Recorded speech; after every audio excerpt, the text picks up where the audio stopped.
Good morning students. मैं आपकी संस्कृत की अध्यापिका शशि शर्मा। देखिए, हम संधि पढ़ रहे थे और हम संधि में अब यण संधि पढ़ चुके थे और आज हम अयादि संधि से पढ़ेंगे। देखिए, एचो ये अभाव सूत्र के द्वारा संहिता के विषय में अच का मतलब होता है स्वर, और स्वर में कोई भी असमान स्वर आने पर, असमान का मतलब होता है जैसे विच्छेद है, इसके पहले ए आ रखा है और इसके बाद में ए आया है तो ये क्या हुआ, असमान है। अगर ए आता तो इसके समान होता और यहाँ पर ए आया है तो असमान है। तो वहाँ पर जब कोई भी असमान स्वर आता है तो क्या करते हैं, एच के स्थान पे क्रमशः अयादि के आदेश हो जाते हैं। किस प्रकार से, जैसे ए आता है तो अय हो जाता है, ओ आने पर औ हो जाता है, ऐ के आने पर आय हो जाता है और औ के आने पर आ हो जाता है। अब देखिए कुछ इसके सूत्र देखिए, ए और अच यानी ए के साथ में कोई भी असमान स्वर आने पर अय हो जाता है। जैसे देखिए, ने प्लस अनम, अब ने में ए है और अनम यानी अह, तो ने प्लस अनम का हो जाएगा नयनम। क्यों हो गया नयनम, क्योंकि अय हो गया नयनम, ए हट गया और उसके स्थान पे अय हो गया तो नयनम। आगे है कवे प्लस ए, कवये।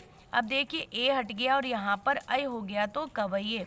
हरे प्लस ए हरये, शे प्लस अनम शयनम। अब देखिए, शे का ए है यहाँ पर, आगे अच दे रखा है यानी अनम दे रखा है, अय हो जाता है तो शे का ए हट गया और अय हो गया तो हो गया शयनम। इसी प्रकार से आगे देखिए, चे प्लस अनम चयनम। अब आता है इसका दूसरा सूत्र, ओ प्लस अच, यानी जहाँ पर ओ होता है वहाँ पर अ हो जाता है। ओ के साथ में कोई भी असमान स्वर होता है तो उसका अ हो जाता है। देखिए, पो प्लस अन पवन, भो प्लस अनम भवनम। अब देखिए, ये ओ हट गया और इसके स्थान पे क्या हो गया, अव हो गया, पव, अव निकल रहा है तो पवन। भो प्लस अनम भवनम, विष्णु प्लस ई है विष्णवी है। अब आगे आपके थर्ड जो सूत्र आता वे है ऐ प्लस अच। अब देखिए, ऐ आने पर कोई भी असमान स्वर आता है तो आय हो जाता है। अब देखिए, ऐ के साथ में गई प्लस अक, गायक, ऐ हट गया और आय हो गया तो क्या हो गया, गायक। नई प्लस अक नायक, सई प्लस अक सायक, गई प्लस अंति गायंती। अब देखिए आगे, औ प्लस अच, जहाँ पे भी औ आता है और उसके साथ में कोई भी असमान स्वर आता है तो वहाँ पे आव हो जाता है। देखिए, भो प्लस उक भावुक, अब यहाँ पर आव हो गया और यह औ हट गया तो यहाँ पर हो गया भावुक। पौ प्लस अक पावक, अग्नौ प्लस इह अग्नाविह, भव प्लस अयति भावयति, यहाँ पर क्या हो जाता है, आव हो जाता है और औ हट जाता है। अब देखिए आगे है गुण संधि।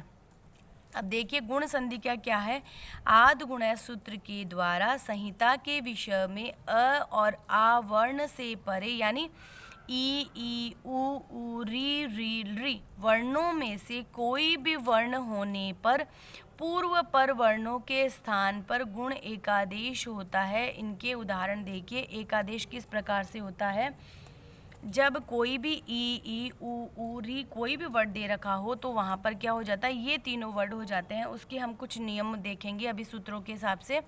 देखिए, ए और ई दे रखा है यानी प में अ की ध्वनि निकल रही है और आगे ई दे रखा है तो यहाँ पर ए हो जाता है। तो देखिए, उप प्लस इंद्र हो गया उपेंद्र, क्या हो गया, ए की मात्रा जुड़ गई तो यहाँ पर हो गया उपेंद्र।